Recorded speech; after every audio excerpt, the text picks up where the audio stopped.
The diatonic scale is the holiest and most ideal pressing scale to be used for consonants.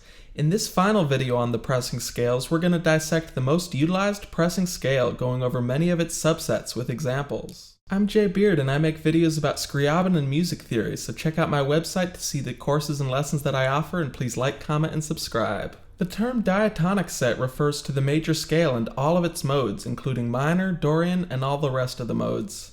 One way we can understand the structure of this set is as a string of stacked fourths or fifths put into a single octave. To demonstrate this, we'll go to the piano and start stacking fifths till we have 7 pitches.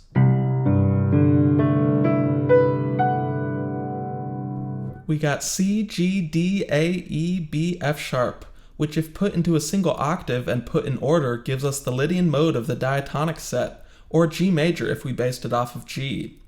The interval of a fifth is the most consonant interval, and the fact that the diatonic set is made up entirely of the most consonant interval is the first clue in understanding why it's the most consonant 7-note set. We've covered several pressing sets that are amalgamations of a repeating interval, such as whole tone being a concentration of whole steps. Usually extremes of a particular interval creates lots of symmetry and sounds dissonant. Vornska generated what it would sound like if we played an entire Lydian scale as a chord tuned to perfectly divide the octave into 7 equal parts, and it sounds pretty dissonant.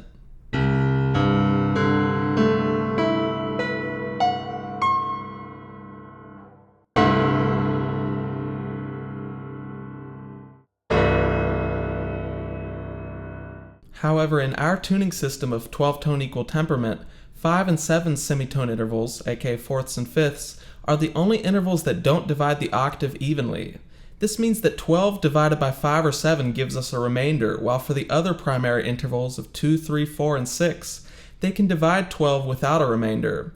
We can't divide the octave into 7 equal parts in 12-tone equal temperament, but the closest approximation gives us the diatonic set, making it nearly symmetrical, and that's where a lot of ideal properties come into play with music. We have lots of different metrics for analyzing sets in music theory, and what's amazing is that the diatonic set has a lot of ideal characteristics in a variety of metrics simultaneously.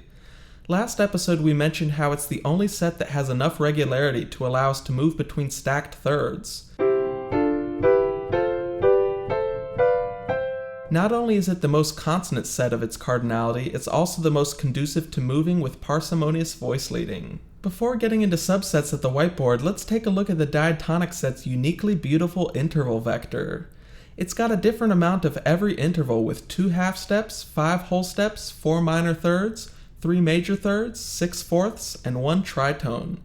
This diversity in interval content means that we get a slightly different effect from transposing the set to each transposition level.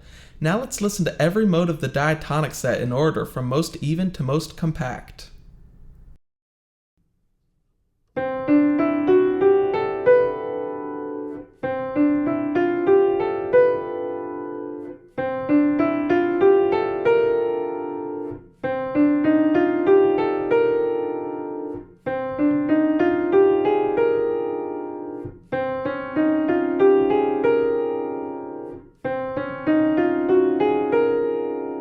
One of Scriabin's earliest pieces features a melody that covers all 7 pitches from the minor mode.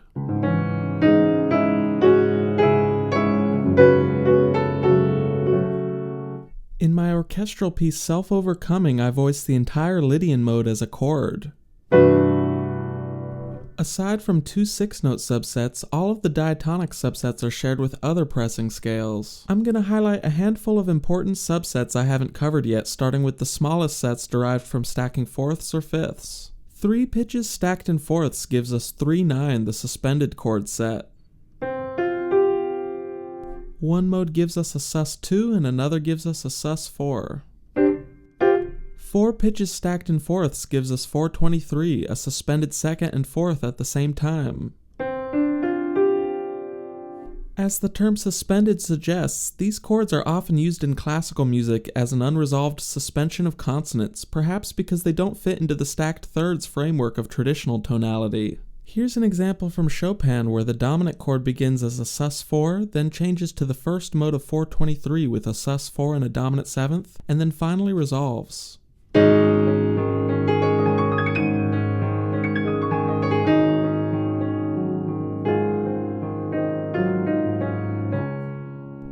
416 is a jazzy sounding chord I typically think of as an acoustic subset, but we can see it's in the diatonic set with the white keys F, A, B, E. We might call it a major 7 sharp 11 without a fifth. It's one neighboring semitone away from the French 6 chord and major 7th chord. Here's an example of Scriabin using it in his 4th sonata as a reharmonization of the opening motif that chromatically moves to the French 6 chord. 414 is an add 4 chord, meaning a major triad with the 4th scale degree added. The slight clash that the extra pitch provides helps create the magic in music like Eric Whitacre's choral piece, Sleep.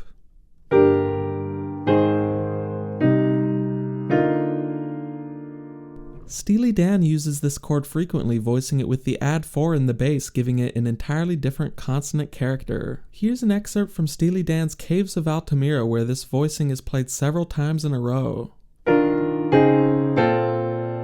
There are several subsets I don't have time to get into, like the mu chord, which I've made a video for, but one set I have to cover before getting into 6-note sets is the pentatonic scale. The pentatonic scale is probably the most applied scale of all time, being used by many cultures across the globe.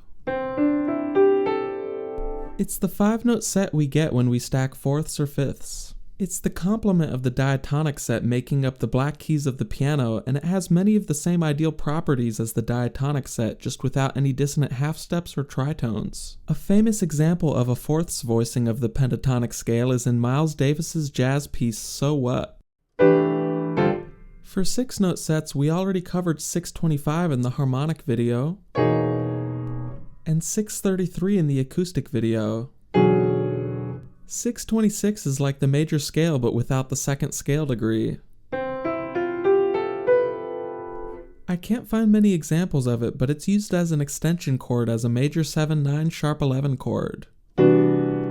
Lastly, there's 632, 6 pitches of stacked fourths or fifths.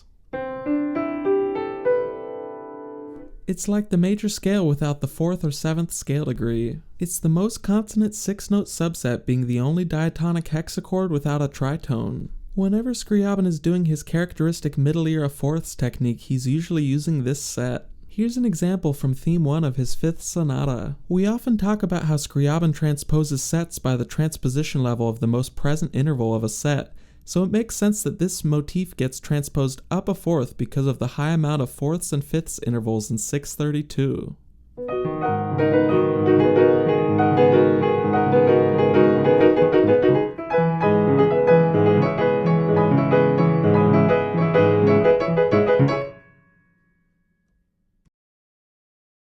When you use only the most consonant interval to build a structure, you get the most consonant structure.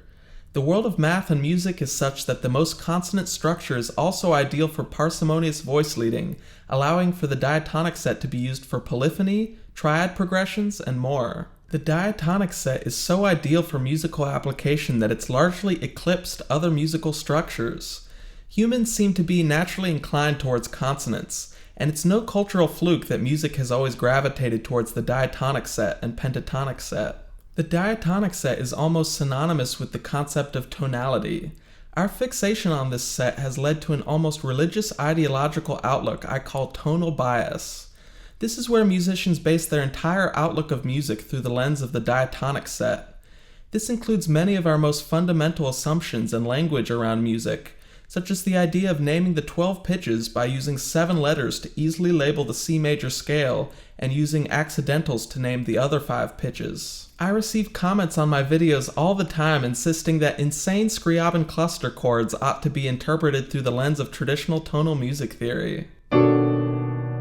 As time goes by, composers slowly explore more and more dissonance in music. By now, at least the acoustic set is considered consonant, and composers in the 20th century went wild exploring atonal sets.